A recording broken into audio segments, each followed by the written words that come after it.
Let's make a squiggle bracelet. And not just a squiggle bracelet, we're going to make it using a metal jig. And this is pretty much the reason why I'm going to be making this video. I want to show you how to use this wonderful little tool to make a perfect squiggle for a squiggle bracelet. You might have seen lots of creators making squiggle bracelets with pliers, and pliers is a wonderful tool if you know how to use pliers. If you're not a beginner, if you have a skill of making loops very evenly across the bangle, then it's a wonderful tool. However, not everybody, even very skilled crafters, can manage the loops to be this precise, to manage the loops to be this dainty, especially for when you use microfaceted beads, microfaceted gems, which is like 2-3 millimeter gems. So this is exactly when this little tool comes very, very handy. And let's get through how to use it and what it is exactly. Metal jigs, or pegboards as some people call them, they are meant to help you work with wire, and it's a very simple tool. You just have to assemble it every time the way you need it for your particular project. In case of the dainty squiggle bracelet, I just took the smallest parts and I just inserted them in a row, simply in a row. As you can see, you just push them into the pegboard. That's it. That's how easy that is, and your tool is ready. If you do something more complicated, you might get other parts and install them in the order you need. You might want to do loops like this for earrings and arrange these parts. Basically, in any shapes or form, you can make necklaces, earrings, bracelets.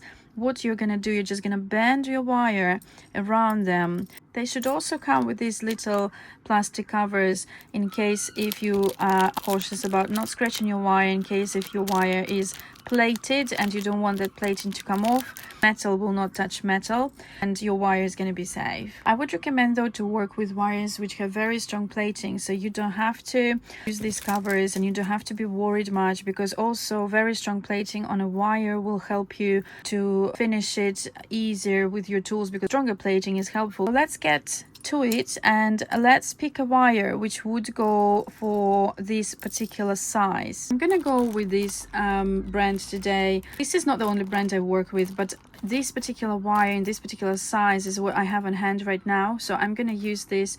I'm also gonna try and find links from Amazon or something similar for you to have easier access to, because this is a vintage packaging of wire, so it might not be in the market. This wire is 1 millimeter. That's all you need to know now. You need not more than 1 millimeter wire. Why? It's because we've chosen the smallest parts for the metal jig, and when you bend your wire in between those parts, you need to make sure that it actually fits in. If I take a wire which is thicker, which is for example 1.25 millimeters, it's gonna be harder to push it through these gaps, and not only harder to push it through the metal gaps, but also to bend it and to keep the even curve. So if you have exactly the same metal parts, if you have exactly the same jig, I would recommend don't go for more than 1 millimeter wire. This is what I've already tested for this particular squiggle bracelet. So these are 3 millimeters gemstones and then 1 millimeter wire as a base, and you see it looks beautifully. So 1 millimeter it is. And then I'm gonna just zoom in and I'm gonna show you the process.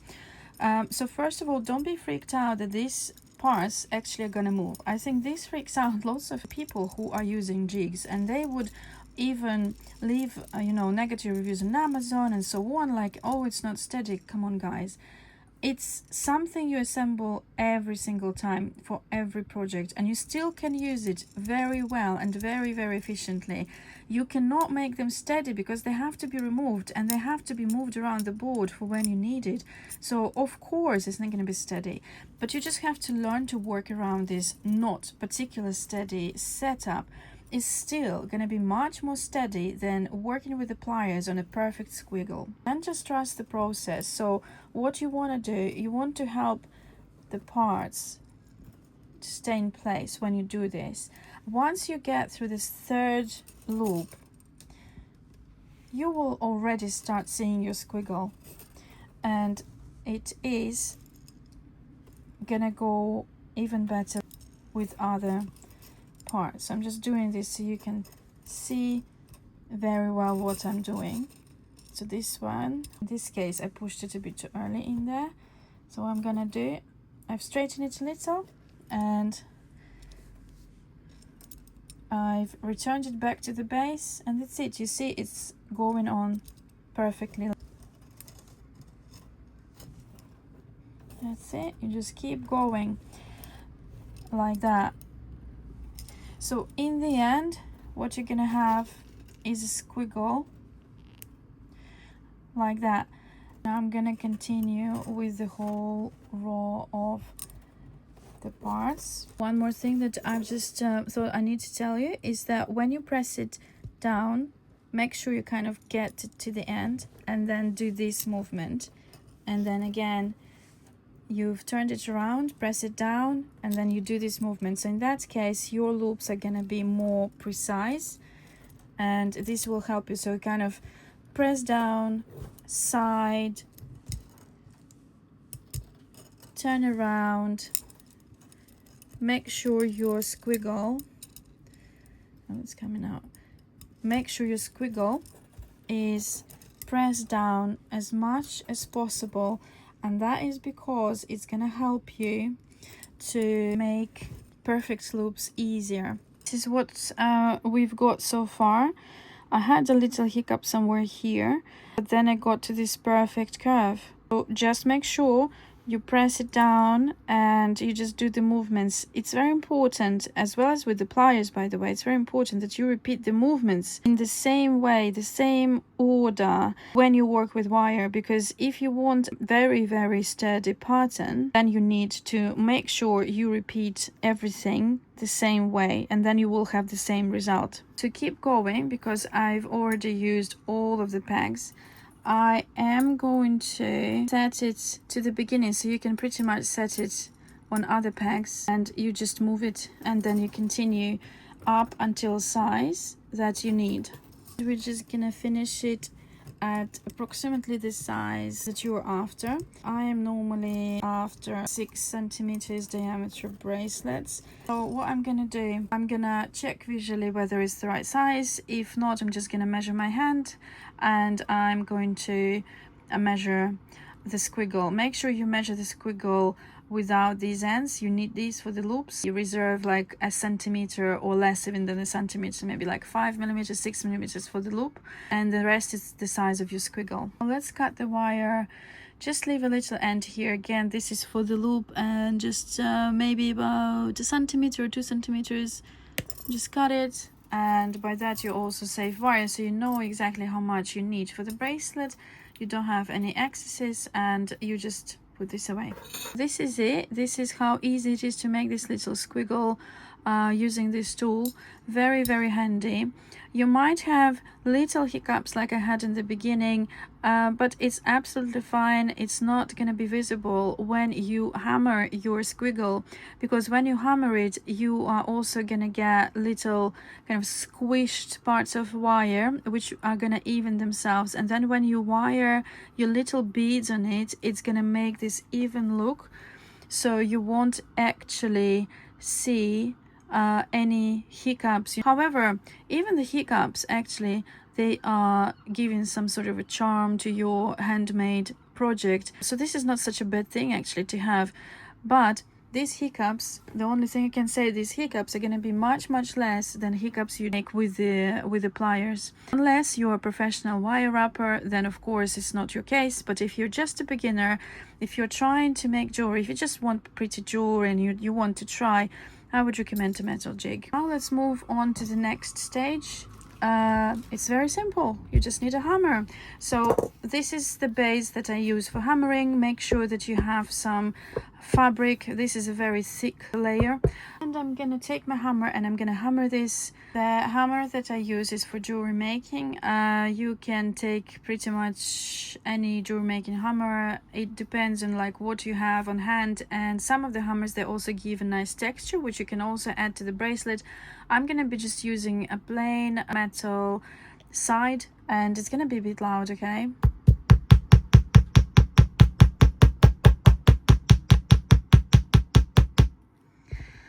I'm not gonna do all of the bracelet now, I just wanted to show you. So you see this is already becoming flat and even, like having this even side, and the same as on this side. This is where I haven't got to yet, so this is still looking like a normal wire, while this one is already becoming a perfect base for the bracelet.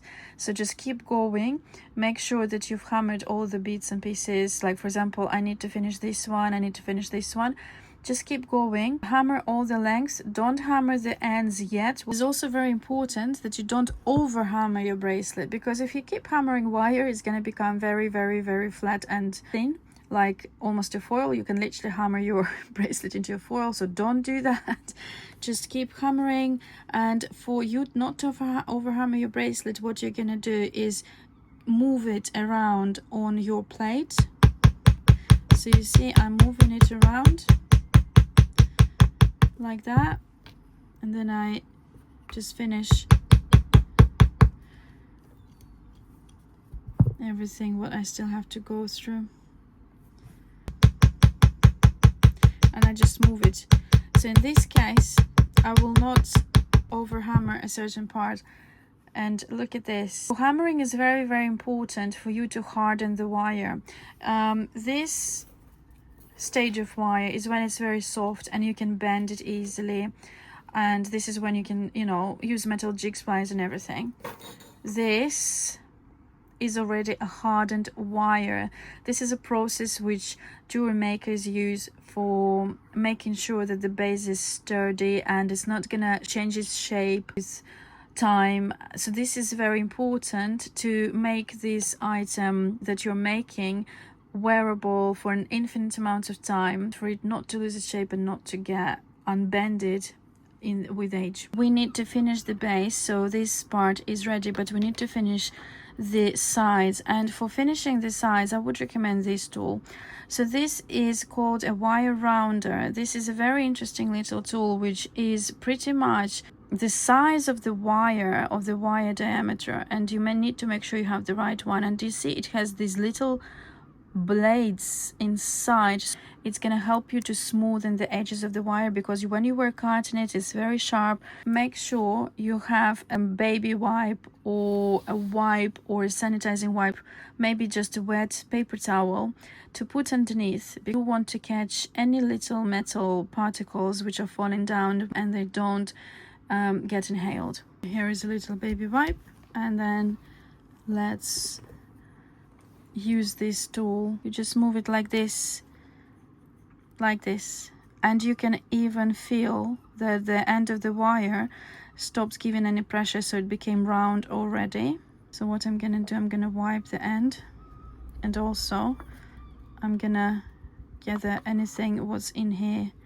For the ends, you can have different shapes and forms of the loops, but recently for some reason I don't know, I just made this yesterday and I liked it. What I'm gonna do, I'm gonna try and replicate this type of loop.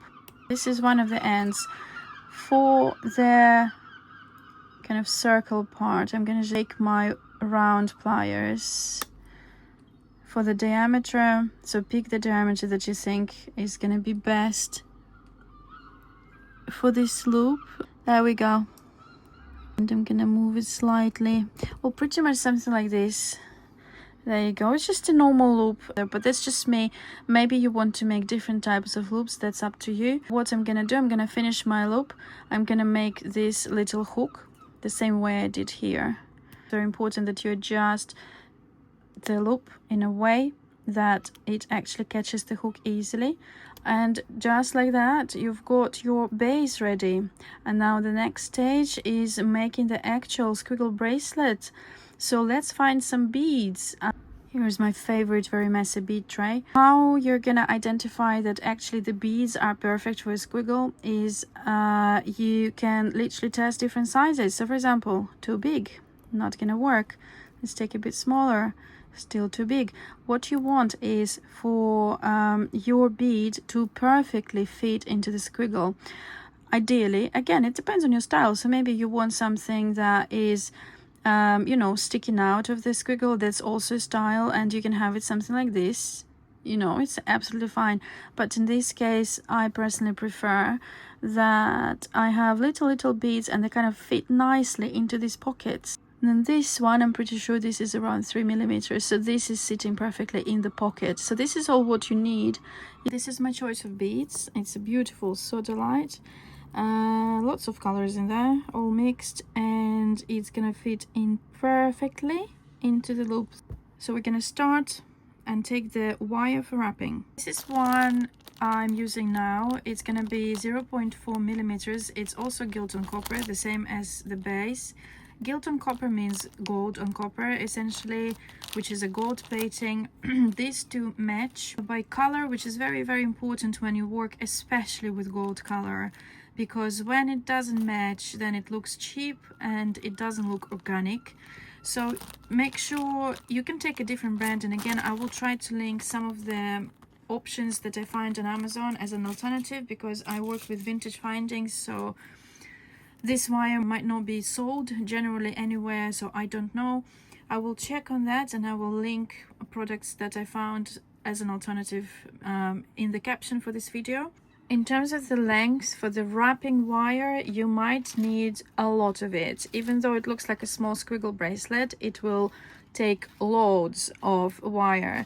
Normally I would take 1 meter, but because it's approximately, and I, to be honest, very rarely measure my wire, I will take 130 centimeters now, just in case, and we'll see how much of it is going to be left. With wire, generally for wire wrapping, when you are not sure about what you're gonna need, always try to take more than less. It's much, you know, safer, because if you run out of wire when you're not finished your item, then it's a very annoying part when you have to figure out how to add that wire so it looks seamless for your item. So better not even get to the stage, better take more than less. Don't get yourself into a situation when you don't know what to do with the item which is half finished.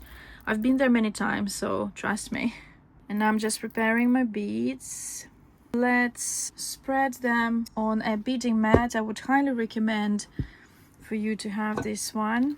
This is for your beads to be safe and secure for when you're beading. Start with this side, any side pretty much, there is no big difference, but you know, the one which is maybe more convenient, comfortable for you.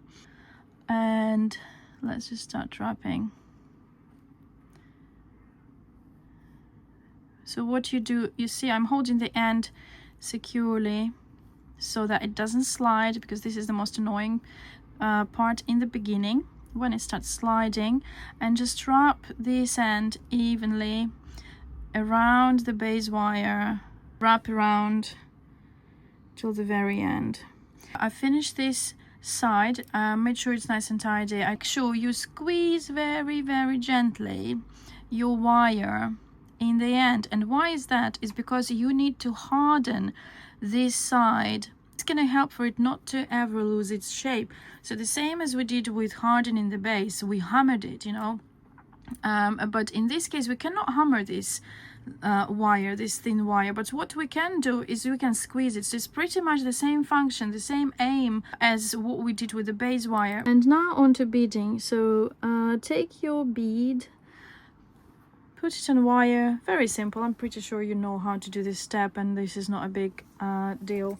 The only thing here is, because you have a long wire, just make sure that these parts here, they are flat, you know, because sometimes it likes to bend. Ooh. And take it out of the mat as well, because what it does, it catches the beads on the mat, and then you can have a big mess. And here it is. Here is our bead sitting nicely. So what I like to is for it to actually sit just underneath this cap. Gonna fit it in there so that you have your wire pointing it to the cap, if that makes sense. Another very important step, and this is pretty much a rule for squiggle bracelets, which is unwritten rule, which I had to figure out myself. never ever wrap in the same kind of direction, because your wire goes like this. Make sure when you have your bead, it keeps going the same way on the next step. It goes in circle 1, 2, 3, and it wraps around when you have your bead, and when you have to jump to another side of the loop, continue the same pattern. If you don't, and if you start wrapping it around here, what's essentially going to happen, if you don't wrap it tight enough, you can then lift the bead. You see what I mean? To repeat the same pattern, just on the other side of the loop, like that. So again, very nice and tight under the loop, and then I went from behind the curve and I continued on this side of the loop. And this means that the bead will stay very, very securely in here. It cannot move anywhere anymore, which is very important when you do squiggles. And then just keep going, wrap around quite a few times to get to the same level as you need to place another bead. So this is pretty much the level that I need. So I'm going to thread it and I'm going to continue the same way. This is where we are at. As you can see, the beads are sitting beautifully inside the loops. Blue generally complements gold really well. This is really, really beautiful. So let's just continue beading. I am putting the bead in and I'm wrapping in a way that it continues wrapping like it would be here, so in the same direction. So in that case I had to go behind the loop, not all above, not on top of the loop. And then I'm just wrapping around. Make sure you don't hold your wire at the same place all the time. What you have to do is you make this loop, strengthen the wire, and then release. I would really recommend to do it this way. Why? Because if you don't release, you might end up having wire giving it too much tension, and also at some point if you don't release, it can bend and then even break. It does happen with wires, they can break, so you don't want to lose a part of your wire just because you didn't hold it gently, if that makes sense. So yeah, so just keep wrapping very gently, very easy, and you get to another loop and then another bead. I almost finished. And look at the, I'm just straightening it up a little, look at the excess of wire. It's not too much, it's probably like about 20 centimeters. But our wire, it's all already secure because of all this wrapping. We're gonna cut the wire and then I'm gonna bring this end to the kind of internal part a bit more. We have to harden the wires, press it gently so it gives it a shape and hardens it. Yeah, so harden this wire the same as we did before, just like that. Also you might have professional shaping tools, which is like a wooden base, you know, and you wrap around it. That's ideal, but if you don't have one, just use this one. And just like that, guys, we've got another squiggle bracelet. What a beautiful companion for the first one. Ping me a comment, ping me a message if you're not clear about some of this. I might make more videos about it, and I might make more different types of them. So sometimes you don't want to wrap too much here, you just want to have stones in all the loops, so not just on the other side of the loop. Maybe we'll do one of those. I just think that this one looks really pretty. I like how this wrapping kind of complements it. It looks like very much princess-like, whatever you want to call it. Yeah, so thank you very much for watching. I hope this was useful.